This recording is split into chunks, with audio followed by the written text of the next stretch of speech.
আসসালামু আলাইকুম। একটু আগে আপনাদের দেখাইছিলাম হচ্ছে যে এক কৃষকের পাট, সে হচ্ছে আপনার 4,000 টাকা বলছিল, মানে 3,800 টাকা হইলে পাটটা ছাড়তে চাইছিল।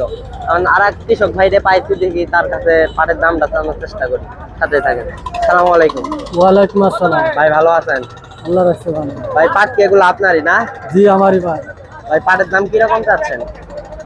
পাটের দাম 3600 3650 দাম করতেছে। দাম কয়টা আপনি কত হলে ছাড়বেন? ভাই কত হইলে দিবেন? আমি 700 টাকা ঠিক দিচ্ছি। 700 টাকা ঠিক দিচ্ছেন, মানে 3,700 টাকা ঠিক দিচ্ছেন। এর কম হলে বেচবেন না? কম হলে নিয়ে আসছি তো বেচাই লাগবে।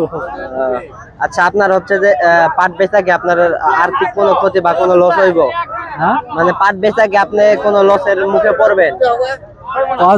পাট বেচে আগে লস ও জি খরচ অনেক খরচ আর কি, কামলা কামলা খরচ প্লাস আপনার একটা খরচ, হ্যাঁ। মানে টোটাল সব মিলে একটা মোটা অঙ্কের অ্যামাউন্ট আপনার লসে যাইব আর কি। হ্যাঁ। আচ্ছা, এই হচ্ছে আপনার 3,700 টাকা হইলে পাটটা ছাড়বো। এই সবাই সাথে থাকবেন।